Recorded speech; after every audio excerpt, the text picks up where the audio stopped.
अस्सलाम वालेकुम।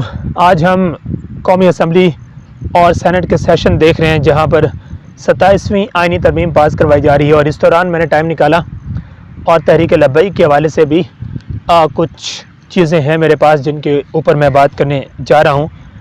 एक तो जो बरतानिया में प्रेस कॉन्फ्रेंस हुई उसके ऊपर बात करेंगे और फिर कुछ ख़वातीन ने आंसू बहाए हैं और बहुत गहरे गहरे आंसू बहाए हैं, तो उन आंसुओं का तहरीक लब्बैक के साथ क्या ताल्लुक़ है, इस हवाले से भी थोड़ी सी बात करेंगे। तो सबसे पहले हम बरतानिया की प्रेस कॉन्फ्रेंस की बात कर लेते हैं।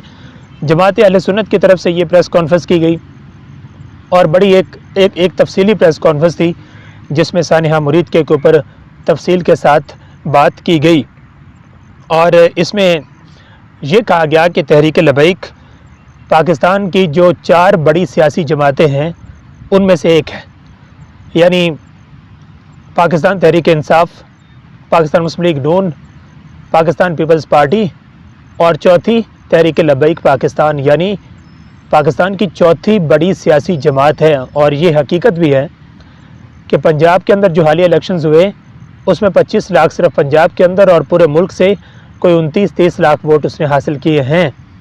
तो अगर तो साफ़ और शफाफ इलेक्शन होते तो हो सकता है कि तहरीक इंसाफ के बाद पंजाब के अंदर दूसरी बड़ी सियासी जमात बनकर उभरती तहरीक लब्बैक पाकिस्तान, लेकिन वो बीच में फॉर्म 47 आ गया, तो उसकी वजह से तो फिर जिसने अक्सरियत ले ली उसको हुकूमत भी नहीं मिली।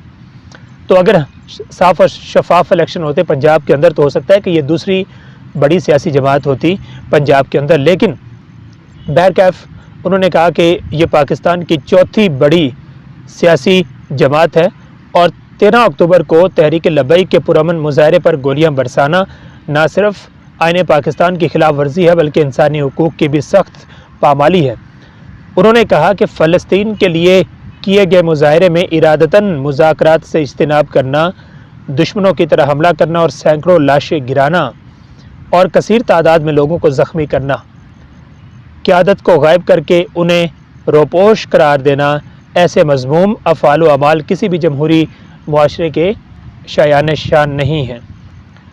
उन्होंने ये कहा कि जो उनका एक मुश्तरका इजलास हुआ उसमें ये इजलास न सिर्फ उसकी इस आने की भरपूर मजम्मत करता है बल्कि हुकूमत पाकिस्तान से ये मुतालबा करता है कि लाहौर से मुरीदके तक और फिर मुरीदके में जो इज्तिमाई कत्ल व गारत गिरी की गई उसकी गैर जानिबदाराना जुडिशल इंक्वायरी कराई जाए, यानी जुडिशल कमीशन का मुतालबा किया गया है, जो कि तहरीक लब्बैक का मुतालबा भी है, जो कि पाकिस्तान तहरीक इंसाफ का मुतालबा भी है कि जो मुरीदके में हुआ उसके ऊपर एक जुडिशल कमीशन बनाया जाए। और इस हवाले से पाकिस्तान तहरीक इंसाफ के बानी इमरान खान ने भी यही मुतालबा किया था। उन्होंने ये कहा कि जिन लोगों की ईमा पर ये मज़मूम हरकत अमल में लाई गई उनका कानून के मुताबिक मुहासबा किया जाए और करार वाकई सज़ा दी जाए। फिर शोहदा के ऊपर बात की गई कि शोहदा की मैयतें वापस की जाए, अगर बग़ैर इजाज़त उन्हें कत्ल किया गया तो उनके बारे में रिपोर्ट पेश की जाए। तहरीक लब्बैक को कलअदम करार देने, मिटाने और तशद्दुद के हरबे जमहूरियत के सख्त मनाफी हैं, इनसे इज्तनाब किया जाए।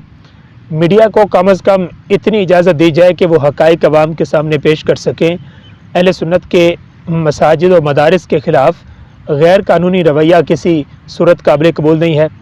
तमाम सील की गई मसाजिद फ़ौरी तौर पर खोली जाएँ और ये इजलास मुफ्ती आज़म पाकिस्तान की काविशों की ताज़ीम करता है और अहले सुन्नत व जमात की तरक्की और उरूज के लिए दुआ गो है।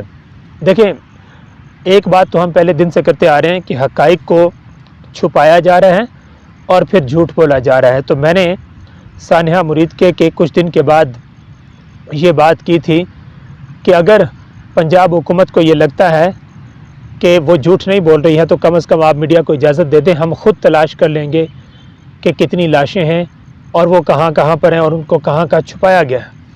तो अगर आप हमें इजाज़त दे दें तो हम फिर ये सारी चीज़ें फ़ाइंड आउट कर लेंगे, हम इन्वेस्टिगेशन भी कर लेंगे, हम उन तमाम वर्सा तक भी पहुँच जाएंगे जिनकी मैयतें वापस नहीं की गई हैं। लेकिन ज़ाहिर है कि मीडिया को ऐसी इजाज़त नहीं दी जाएगी, कभी ऐसी इजाज़त नहीं दी जाएगी। लेकिन दूसरी तरफ डिजिटल मीडिया کے ذریعے بھی جو سچ ہے وہ سامنے آ چکا ہے۔ ابھی صرف ایک وکیل کے پاس جو لاشیں ہیں جن کے ورثاء نے ان کے ساتھ رابطہ کیا وہ 24 ہیں، یعنی 24 میتیں وہ صرف ایک وکیل کے پاس آ چکی ہیں۔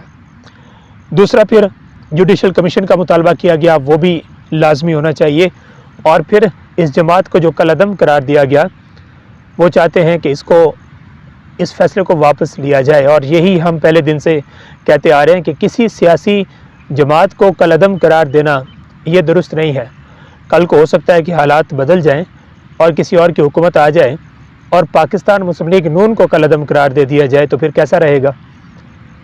ظاہر ہے کہ لوگ اس کی بھی مخالفت کریں گے کہ وہ ایک سیاسی جماعت ہے۔ اگر صاف اور شفاف الیکشن ہوتے تو تحریک لبیک تو تحریک انصاف کے بعد پنجاب کے اندر دوسری بڑی سیاسی جماعت ہوتی، تو پھر اسی طرح اگر نون لیگ کو کالعدم قرار دے دیا جائے یہ کہہ کر کہ ان کے تو ووٹرز ہی نہیں ہیں، ان کو تو کوئی ووٹ ڈالنے والا بھی نہیں ہے، اور یہ انتشار پھیلاتے ہیں اور سپریم کورٹ پر یہ اٹیک کرتے ہیں، تو ان کو کالعدم قرار دے دیا جائے تو حالات کسی وقت بھی بدل سکتے ہیں۔ ابھی یہ کچھ خواتین میں آپ کو دکھا رہا ہوں، یہ آنسو بہا رہی ہیں، یہ رو رہی ہیں، اور یہ آن کیمرہ آ کے رو رہی ہیں اور دکھ کا اظہار کر رہی ہیں۔ کس بات کے اوپر؟ کہ جو لاہور کے اندر برڈ مارکیٹ یعنی جو پرندوں کی مارکیٹ ہے وہاں پر اس کو گرایا گیا، اور اس کے نیچے ہزاروں جو جاندار ہیں، پرندے ہیں، وہ ان کے نیچے آ کر مر گئے۔ تو یہ اکثر جو ہے وہ کیونکہ ہمارا مذہب بھی جانوروں سے پیار ہمیں سکھاتا ہے، تو یہ ایک نیچرل ہے کہ جانوروں سے پیار کا اظہار کیا جائے، اور اگر ان کو کوئی تکلیف ہوتی ہے تو ہمدردی کا اظہار بھی کیا جائے۔ یہ آ کر آنسو بہا رہی ہیں، رو رہی ہیں کہ وہاں پر اتنے پرندے مر گئے۔ اب اس کے اوپر سینئر صحافی صدیق جان نے بڑی زبردست بات کی ہے۔ انہوں نے یہ کہا کہ یہ اعتراض اپنی جگہ درست ہے، کاش ان خواتین کی آنکھوں میں مریدکے میں شہید ہونے والے انسانوں کے لیے بھی اسی طرح آنسو ہوتے ہیں۔ یہ اصل بات ہے کہ لاہور میں جو پرندے جان سے گئے، جن کو پنجاب حکومت نے وہاں پر مار دیا، وہ تو غلط ہے اور کوئی بھی اس کو ٹھیک نہیں کہے گا۔ وہ معصوم پرندے تھے، جاندار تھے، ان کو مار دیا گیا۔ لیکن اگر آپ کے وہاں پہ آنسو گر رہے ہیں تو پھر دوسری طرف اگر انسان مر رہے ہیں، بے گناہ انسان مر رہے ہیں، پرامن مظاہرین جن کے اوپر گولیاں برسائی گئیں، اگر وہ مر رہے ہیں تو آپ کے اندر درد اسی طرح ہی جاگنا چاہیے۔ معصوم جب بھی مرتا ہے، ایک انسان کا قتل پوری انسانیت کا قتل ہے، تو اگر کوئی معصوم مرتا ہے، بے گناہ مرتا ہے، تو پھر بھی آپ کی آنکھوں میں اسی طرح ہی آنسو ہونے چاہیے۔ انہوں نے یہ کہا کہ لیکن یہ بھی حقیقت ہے کہ مریدکے میں انسانوں کے بعد لاہور کے جانوروں اور پرندوں کے ساتھ اس ظلم کا اعزاز بھی مریم نواز کے نام رہا۔ نہ انسان محفوظ ہیں، نہ جانور اور پرندے، اور یہ حقیقت بھی ہے۔ دو واقعات تو ہمارے سامنے ہو چکے ہیں، مریدکے اور ساتھ میں لاہور میں یہ برڈ مارکیٹ۔ نہ انسانوں کو مریدکے میں بخشا گیا، نہ پرندوں کو اور جانداروں کو، جانوروں کو وہاں لاہور میں بخشا گیا۔ تو اللہ تعالیٰ سے دعا کرنی چاہیے کہ جلد اس کا حساب ہو، اور جو ذمہ داران ہیں جنہوں نے معصوم لوگوں کو مارا ہے ان کا حساب بھی جلد ہو۔ امید ہے آپ کو یہ ویڈیو آپ کو اچھی لگی۔